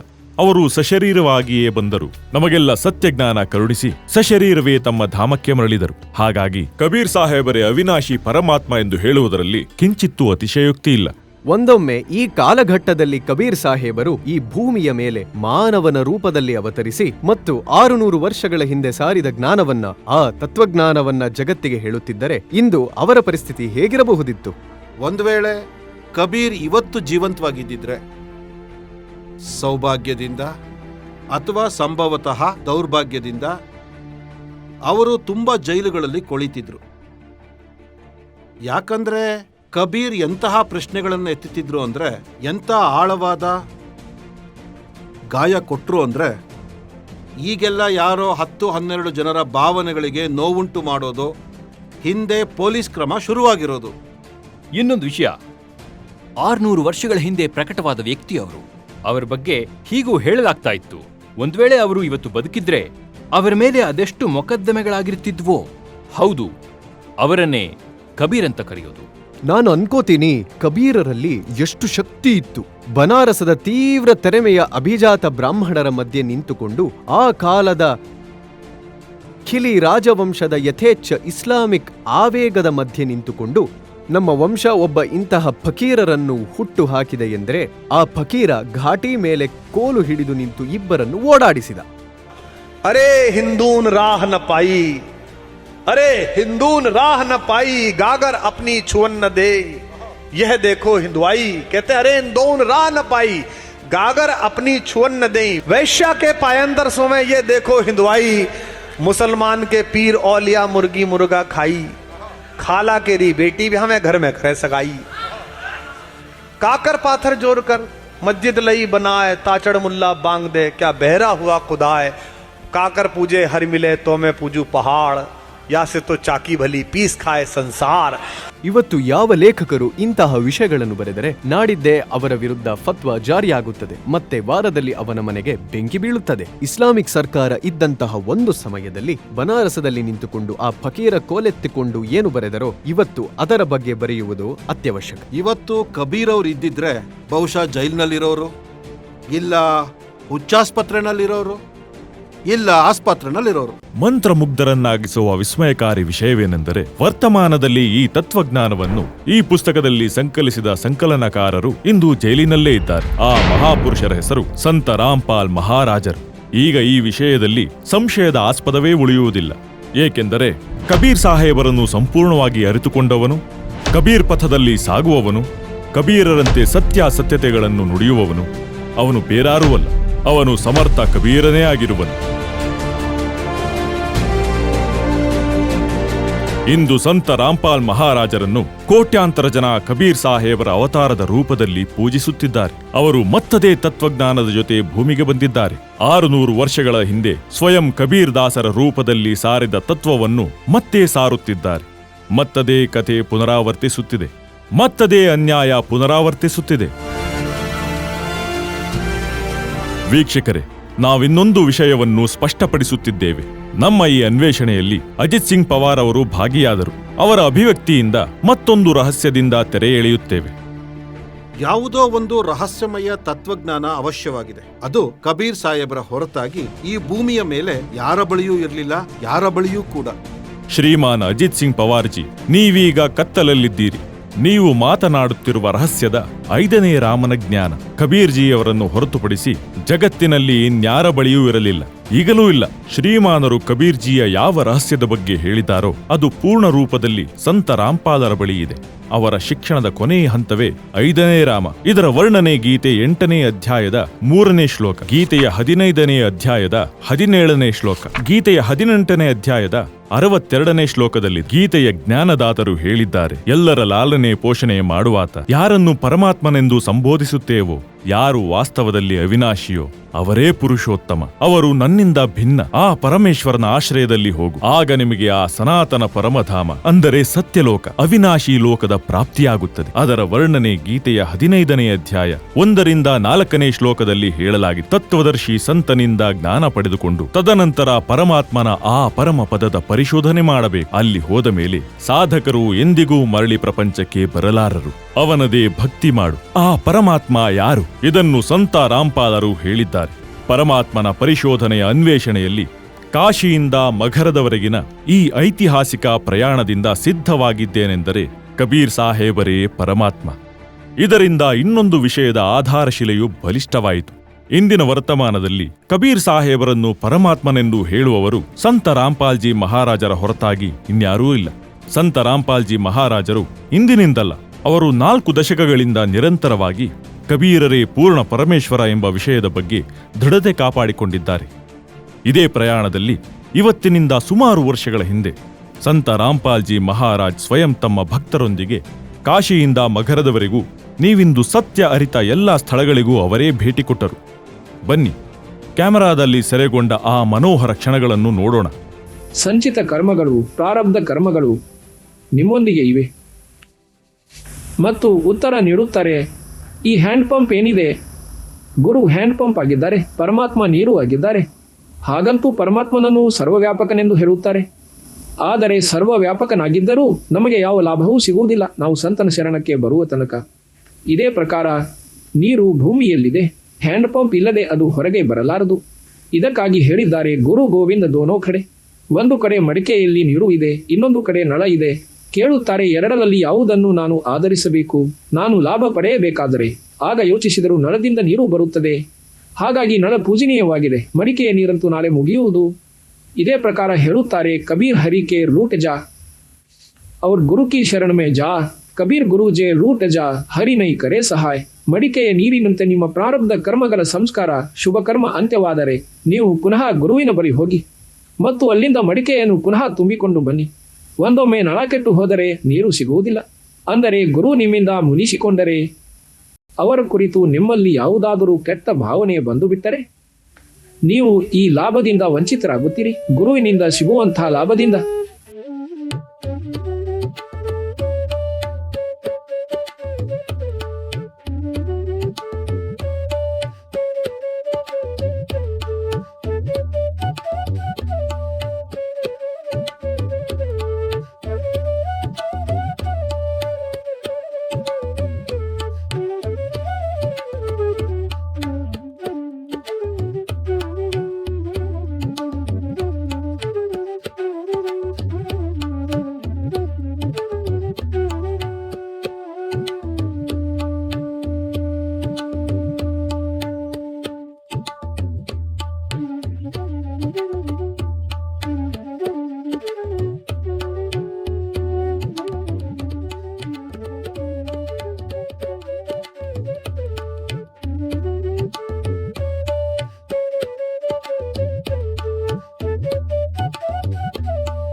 ಸ್ವಾಮಿ ರಾಮಾನಂದರು ಕಬೀರ್ಜಿಯವರನ್ನು ತಮ್ಮ ಗುರು ರೂಪದಲ್ಲಿ ಸ್ವೀಕರಿಸಿದರು. ಆಗ ರಾಮಾನಂದರ ಎಲ್ಲ ಬ್ರಾಹ್ಮಣ ಶಿಷ್ಯರು ಅವರಿಂದ ವಿಮುಖರಾಗಿದ್ದರು. ಕೇವಲ ಅಷ್ಟಾನಂದರು ಮಾತ್ರ ಅವರ ಜೊತೆ ಉಳಿದುಕೊಂಡಿದ್ದರು. ಅದೇ ಕಾರಣದಿಂದ ಈ ಸ್ಥಳದಲ್ಲಿ ಕೇವಲ 3 ಮೂರ್ತಿಗಳಿವೆ. ಸ್ವಾಮಿ ರಾಮಾನಂದ್ಜಿ, ಅಷ್ಟಾನಂದ್ಜಿ ಮತ್ತು ಕಬೀರರು ಸ್ಮಾರಕ ರೂಪದಲ್ಲಿ ವಿರಾಜಮಾನರಾಗಿದ್ದಾರೆ. ಇದೇ ಆ ಸ್ಥಾನವಾಗಿದೆ, ಗಂಗೆಯ ದಡ. ಇಲ್ಲಿ ಪೂಜ್ಯ ಸ್ವಾಮಿ ರಾಮಾನಂದ ಮಹಾರಾಜರು ಸ್ನಾನಕ್ಕಾಗಿ ಬ್ರಹ್ಮ ಮುಹೂರ್ತದಲ್ಲಿ ಬರುತ್ತಿದ್ದರು. ಒಂದು ದಿನ ಮುಕ್ತಿದಾತ ಕಬೀರ ಸಾಹೇಬರು ಇಲ್ಲಿ ಪುಟ್ಟ ಬಾಲಕನ ರೂಪ ಧರಿಸಿ, 2-2.5 ವರ್ಷದ ಬಾಲಕನದ್ದು, ಇಲ್ಲಿ ಮೆಟ್ಟಿಲುಗಳು ಇದ್ದವು, ಅವುಗಳ ಮೇಲೆ ಇದನ್ನು ಮಾಡಿದ್ದಾರೆ. ಇಲ್ಲಿ ಮೆಟ್ಟಿಲುಗಳು ಇದ್ದವು, ನೆನಪಿಗಾಗಿ ಇಲ್ಲಿ ಸಂತರು ತನ್ನ ರೆಕಾರ್ಡ್ ಮಾಡಬೇಕಾಯಿತು. ಏಕೆಂದರೆ ಅವರ ಯಥಾರ್ಥತೆ ನಾಶವಾದರೆ ಮುಂಬರುವ ಸಮಯದಲ್ಲಿ ಗುರುತಿಸಲಾಗುವುದಿಲ್ಲವೆಂದು. ಈಗ ವಾಸ್ತವಿಕತೆ ನಿಮ್ಮ ಸಮಕ್ಷಮವಾಗಿದೆ. ಅಲ್ಲಿ ಅಂತೂ ಬಹುಶಃ ಹೇಳಬಹುದು, ಸುಳ್ಳು ಹೇಳುತ್ತಾರೆ. ಯಾರು ನೋಡಿದ್ದಾರೆ? ನಿಮ್ಮ ಹಲವಾರು ಪೀಳಿಗೆಗಳೇ ಈ ಮಾತನ್ನು ಪ್ರಮಾಣಿತಗೊಳಿಸುವರು. ಏನೆಂದರೆ ನಮ್ಮ ತಂದೆ ತಾಯಿ ಅಜ್ಜ ಮುತ್ತಜ್ಜ ಹೋಗಿದ್ರು ಮತ್ತು ಅವರು ಹೇಳಿದ್ದಾರೆ, ನಾವು ಹೋಗಿ ನೋಡಿ ಬಂದಿದ್ದೇವೆ, ಇದು 100ಕ್ಕೆ 100 ಸತ್ಯವೆಂದು. ಸದ್ಗುರುವಿನ ಈ ಯಥಾರ್ಥತೆ ಮುಂದೆ ಇನ್ನೂ ಸಾವಿರಾರು ಜನರಿಗೆ ವಿಶ್ವಾಸ ನೀಡುವುದು. ಅವರು ದೃಢತೆಯಿಂದ ಹೇಳುವರು, ಹೌದಪ್ಪ, ಕಣ್ಣಾರೆ ನೋಡಿ ಬಂದಿದ್ದೇವೆ ಎಂದು. ನಂತರ ಎದುರಿನವರಿಗೆ ಅವಕಾಶವಿರುವುದಿಲ್ಲ ಸುಳ್ಳು ಎಂದು ಹೇಳಲು. ಇದೇ ಕಾರಣದಿಂದ ನಮ್ಮ ಕಬೀರ ಪಂಥವನ್ನು ಮೇಲೆ ಬರಲು ಬಿಡಲಿಲ್ಲ ಜನರು, ಏಕೆಂದರೆ ಇವರ ಯಥಾರ್ಥ ವಸ್ತುಗಳು ಸ್ವೀಕಾರವಾಗಲಿಲ್ಲ. ಆದರೆ ಈಗ ನಮ್ಮ ಎದುರಲ್ಲಿ ಮುಕ್ತಿದಾತನ ಎಲ್ಲ ಪ್ರಮಾಣಗಳಿವೆ. ಎಲ್ಲಿ ಅವರು ಪ್ರಕಟರಾದರು, ಎಲ್ಲಿ ಅವರ ಪಾಲನೆ ಪೋಷಣೆ ಲೀಲೆ ನಡೆಯಿತೋ ಅದನ್ನು ನೋಡಿದೆವು. ದೀಕ್ಷೆ ಪಡೆದ ಸ್ಥಳವನ್ನು ನೋಡಿದೆವು. ಈಗ ಹೋಗೋಣ ಆ ಮಗರ್ಗೆ. ಅಲ್ಲಿ ಪ್ರಭುವಿನ ಅಂತಿಮ ಯಾತ್ರೆ ಇತ್ತು. ಅಲ್ಲಿಂದ ಅವರು ತಮ್ಮ ಸತ್ಯಲೋಕಕ್ಕೆ ಹೋದರು. 120 ವರ್ಷಗಳ ತನಕ ಆ ಮುಗ್ಧ ಆತ್ಮಗಳನ್ನು ಬುದ್ಧಿ ಹೇಳಿ ತಮ್ಮ ಸ್ವದೇಶಕ್ಕೆ ಸಶರೀರ ಹೊರಟು ಹೋದರು. ಅವರ ಶರೀರದ ಸ್ಥಾನದಲ್ಲಿ ಹೂಗಳು ಸಿಕ್ಕವು, ಪ್ರಭುವಿನ ಶರೀರ ಸಿಗಲಿಲ್ಲ. ಹೇಳಿ ಸದ್ಗುರು ದೇವರಿಗೆ ಜೈ.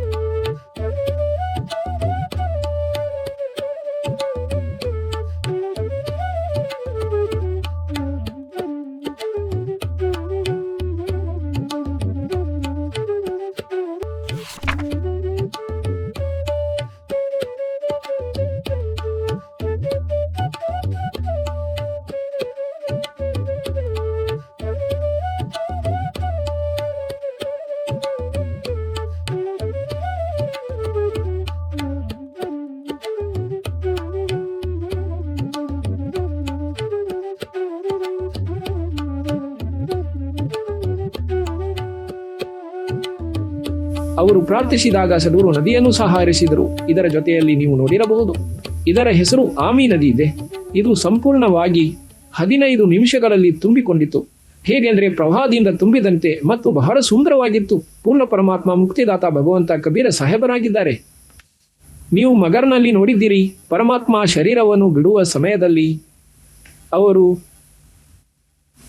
ಅವರ ಜಗಳವನ್ನು ನೋಡಿ ಸದ್ಗುರು ಹೇಳಿದರು, ಮಕ್ಕಳೇ ಜಗಳವಾಡಬೇಡಿ, ಇದರಲ್ಲಿ ಏನೂ ಸಿಗುವುದಿಲ್ಲ. ಒಂದು ಚಾದರ ಮೇಲೆ ಒಂದು ಕೆಳಗೆ ಹಾಕಿಕೊಳ್ಳುವೆ, ಮಧ್ಯದಲ್ಲಿ ಸಿಗುವ ವಸ್ತುವನ್ನು ಅರ್ಧ ಹಂಚಿಕೊಳ್ಳಿ, ನನ್ನ ಶರೀರ ಸಿಗುವುದಿಲ್ಲ. ಆ ಸಮಯದಲ್ಲಿ ಯಾರು ಯೋಚಿಸುವರು ಅವರು ಪರಮಾತ್ಮ ಎಂದು? ಸ್ವಲ್ಪ ಸಮಯದ ನಂತರ ಮೇಲೆ ಆಕಾಶದಲ್ಲಿ ಆಕಾಶವಾಣಿ ಮಾಡಿ ಹೇಳಿದರು, ನೋಡಪ್ಪ, ನಾನು ಹೋಗುತ್ತಿದ್ದೇನೆ. ಮೇಲೆ ನೋಡಿದರೆ ಪ್ರಕಾಶ ಪುಂಜ ಆಕಾಶದಲ್ಲಿ ಹೋಗುತ್ತಿದ್ದೆ. ಮತ್ತು ಚಾದರವನ್ನು ತೆಗೆದು ನೋಡಿದಾಗ ಸುಗಂಧಿತ ಹೂಗಳು ದೊರಕಿದವು. ಒಂದು ಚಾದರವನ್ನು ಹಿಂದೂಗಳು, ಇನ್ನೊಂದು ಮುಸಲ್ಮಾನರು ಅರ್ಧ ಹೂಗಳನ್ನು ತೆಗೆದುಕೊಂಡು ಇಲ್ಲಿ ಮಸೀದಿ ಕಟ್ಟಿದರು ಮುಸಲ್ಮಾನ ಸಹೋದರರು. ಮತ್ತು ಅರ್ಧದಷ್ಟು ಹೂಗಳನ್ನು ತೆಗೆದುಕೊಂಡು ಇಲ್ಲಿ ಮಣ್ಣಲ್ಲಿ ಹೂತಿ ವೀರ್ ಸಿಂಗ್ ಬಘೇಲಾ ಇಲ್ಲಿ ಮಂದಿರವನ್ನು ಕಟ್ಟಿಸಿದ. ಸತ್ ಕಬೀರ್ ಸಮಾಧಿ ಎಂದು. कीन्या मगर पियाना सतगुरु कीन्या मगर पियाना हो, दोनों दीन चले संग जाके वो हिंदू मुसलमाना हो। मुक्ति खेत को छाड़ चले हैं तज काशी अस्थाना हो, मुक्ति खेत को छोड़ चले हैं तज काशी अस्थाना हो। साहसिकंदर कदम लेते हैं, साहसिकंदर कदम लेते हैं बादशाही सुल्ताना हो। कीन्या मगर दोनों दीन संग चले संग जाके हिंदू मुसलमाना हो, दोनों दीन चले संग जाके हिंदू मुसलमाना हो। कीन्या मगर पियाना सतगुरु कीन्या मगर पियाना सतगुरु कीन्या मगर पियाना हो, दोनों दीन चले संग जाके हिंदू मुसलमाना हो, दोनों दीन चले संग जाके मुसलमाना हो। चार वेद के वक्ता संग हैं वो खोजी बड़े बयाना हो, सालग राम सुरत सेवे वो ज्ञान समुद्र दाना हो। सट दर्शन जाके संग चाले वो गावत वाणी नाना हो, अपना अपना इष्ट संभाले वो बचे पोथी पाना हो।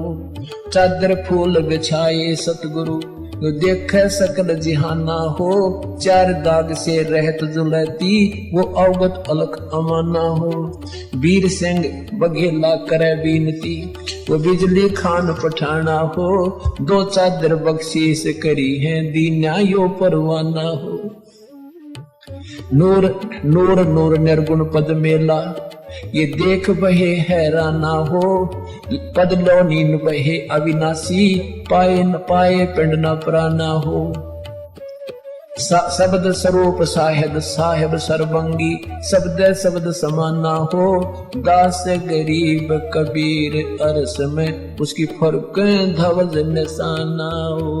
ಇದು ಮುಕ್ತಿದಾತನ ಪರಮಾತ್ಮ ಪ್ರಮಾಣಿತ ಸ್ಥಾನವಾಗಿದೆ. ಇಲ್ಲಿ ಎರಡೂ ಧರ್ಮಗಳು ಬಹಳ ಪ್ರೇಮದಿಂದ ಆದರದಿಂದ ಇರುತ್ತಾರೆ ಮತ್ತು ಪರಸ್ಪರರಲ್ಲಿ ಸದ್ಗುರುವಿನ ಕುರಿತು ಯಾವುದೇ ದುರ್ಭಾವನೆ ಇಲ್ಲ. ಇದೆಲ್ಲವನ್ನು ಸತ್ಯವೆಂದು ನಂಬುತ್ತಾರೆ. ನಾವು ನಿಮಗೆ ಹೇಳಿರುವುದನ್ನು ಹೇಳಿ ಸದ್ಗುರುದೇವರಿಗೆ ಜೈ. ಸತ್ ಸಾಹೇಬ್.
ಆ ಪರಮಪಿತ ಪರಮೇಶ್ವರ ಪರಮ ಪೂಜ್ಯ ಕಬೀರರು ನೇಕಾರ ಜಾತಿಯಲ್ಲಿ ಒಂದು ಗುಡಿಸಲಿನಲ್ಲಿ ಇರುವವ ಧೋತ್ರ ಲಂಗೋಟಿ ಧರಿಸುವವನನ್ನು ಭಗವಂತನೆಂದು ನಂಬುವುದು ಮಕ್ಕಳಾಟವೇನು? ಆದರೆ ಅವರು ಪರಮಾತ್ಮ ಇದ್ದಾರೆ ಮತ್ತು ಸದಾ ಇರುವರು, ಏಕೆಂದರೆ ನಾವು ಗುರುತಿಸಲಿಲ್ಲ. ಈಗ ಅವನನ್ನು ಯಾರಾದರೂ ಪರಮಾತ್ಮನೆಂದು ನಂಬಬಹುದೇ? ದಾಸನು ಪ್ರಾರಂಭದಲ್ಲಿ ಹೇಳುವಾಗ ಜನರು ತಮಾಷೆ ಮಾಡುತ್ತಿದ್ದರು.